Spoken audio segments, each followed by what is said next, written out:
Là, tout d'un coup, chose, en arrière de moi, environ à l'étang de Baie du Tonnerre, il y a un loup qui t'a lâché un hurlement, là. Ça remplit la nuit avec ce son-là. Ça m'a donné des frissons dans le dos, tu sais. Puis quand il a eu fini, c'était le silence complet. Il n'y avait pas ni chien ou coyote qui osait, tu sais, de faire un son. Fait que là, cette soirée-là, là, que j'ai été confirmé, là, que, tu sais, à Fontaine, là, c'est le loup qui a le dernier mot.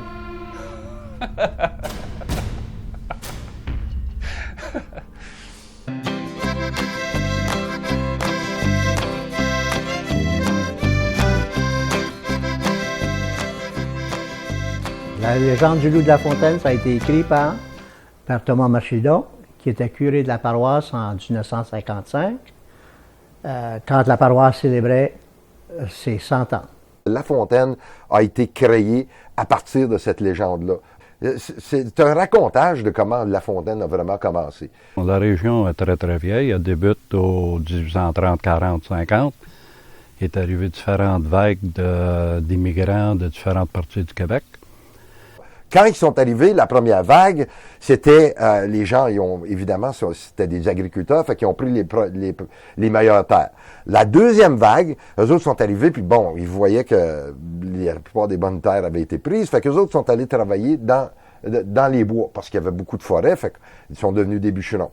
Puis après ça, la troisième vague, ils partent à la pêche, eux autres. Fait que t'as trois clans qui se parlent pas nécessairement. Le prêtre disait tout le temps, ça n'a pas de sens. Je veux dire, oui, c'est pas une paroisse parce que tout le monde sont dans leur propre clan, puis on s'arrange pas, puis ça serait important qu'on devienne une communauté. Fait que là, ce qui est arrivé, c'est qu'il y a un loup qui vient dans...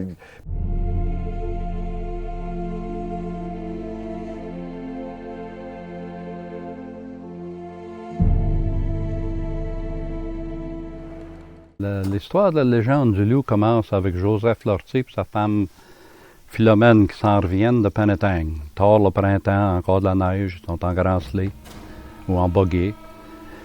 Puis notre chum, il a trop bu. Il était en belle brosse. Mais il y avait un hôtel en chemin, c'était plus fort que lui, il fallait qu'il arrête pour boire encore. Il a vu de la lumière, il est entré prendre un coup. Elle l'attendait. Fait qu'elle disait son chapelet. Puis finalement, il est sorti de la maison. Puis là, en démarrant avec ses chevaux puis la slé, ils ont entendu un hurlement.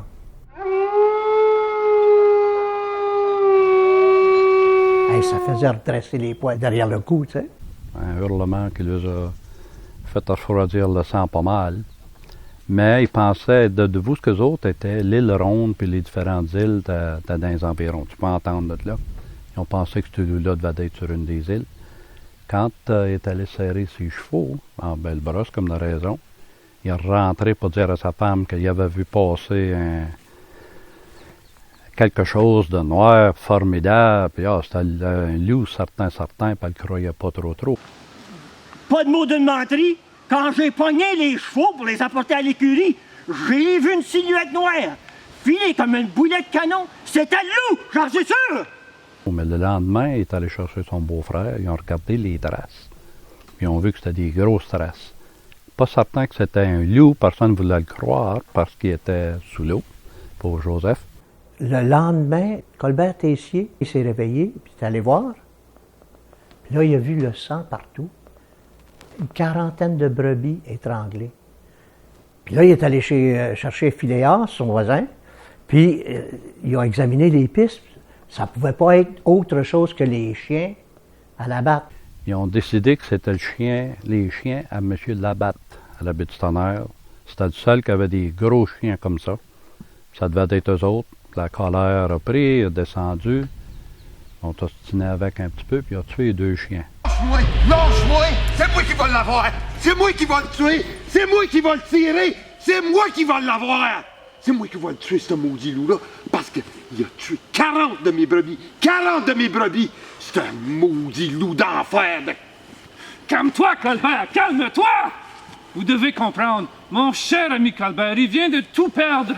Hier au matin, quand il est allé à l'étable vérifier ses brebis, il était là, par terre dans les clos, égorgés, qui baignaient dans leur sang. On a pisté les traces et on a cru que c'était un chien qui avait tué les brebis. Le chien de François Labatte. Les chiens de François Labatte. Les chiens de François Labatte. Le gros menteur. Il a essayé de nous faire à croire que ces deux chiens-là, ils étaient attachés toute la nuit. Moi, je l'ai jamais cru. Ben, pis c'est là que Colbert a épaulé son fusil, puis il a tué les deux chiens François Labatte. T'aurais pas dû faire ça, Colbert. C'était une erreur. Il est parti de là, puis là, il était certain qu'il avait fini le dommage. Mais non, à tous les soirs, il y avait d'autres brebis qui se faisaient détruire, il y avait d'autres fermiers qui perdaient des animaux. Le loup était encore autour, il l'entendait encore hurler. Il avait tué les chiens à la batte pour rien. Puis le loup allait de manger des moutons, là il tuait des veaux, il tuait des chevaux, ça commençait à être vraiment grave. Hey, la peur a commencé à s'étendre avec les autres. Et puis, tout à coup, les enfants n'allaient plus à l'école.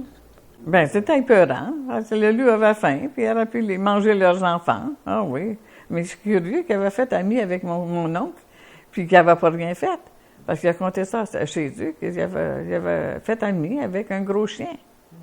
Puis il était certain que c'était le loup.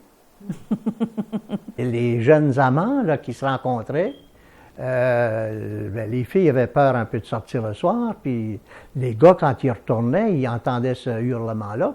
S'ils n'étaient pas armés, ils avaient peur de celui-là.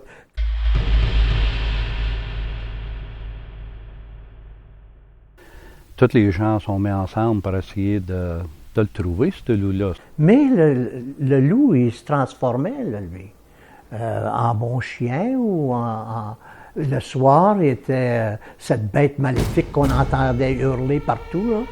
Ils ont commencé à chasser.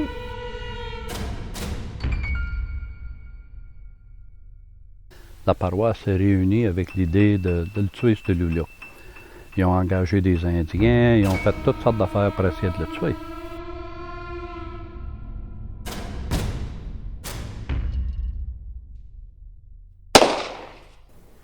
Et là, quand ils tiraient dessus, ils s'apercevaient le lendemain que c'était des chiens qui tiraient dessus. Fait que là, il y a bien des chiens qui sont disparus.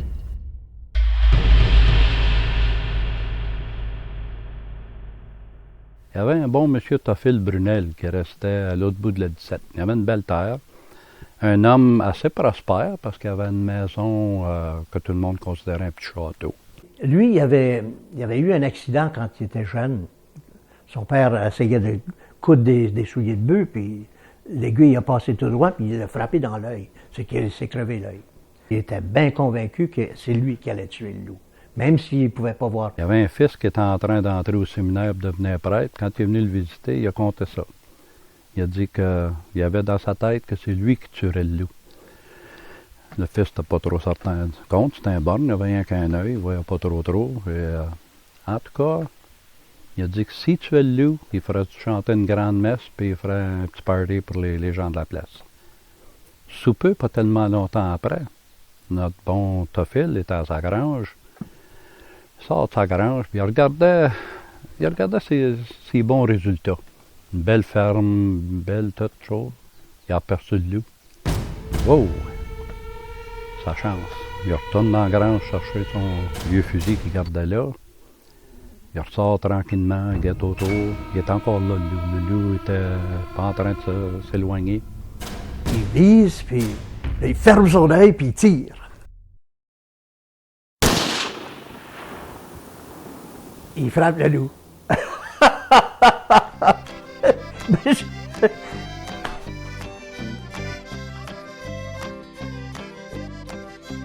Quand il a tué le loup, il est retourné vite. Il dit à sa femme, écoute ma belle, un party à soir. On l'a tué le loup, je l'ai, il l'a ramené à la maison. Il est allé chercher ses barils de bière, il a ramené ça, ils ont eu un bon party. À minuit, il a dit à tout le monde, écoutez les gens, demain matin, grande messe à l'église. Le lendemain matin, ils ont emmené le loup, ils l'ont installé à la porte de l'église. Mais il est devenu plus ou moins un héros de la place pour avoir tué le loup. La paroisse était venue ensemble. Les gens s'étaient donné la main pour faire quelque chose. De fait, une communauté. Ça a réuni tous les gens à vouloir former un groupe qui va tout s'entraider entre eux autres, puis devenir une communauté, une vraie communauté, tu sais, où tout le monde prend soin de tout le monde. Je pense que c'est ça qui est le grand but de l'histoire.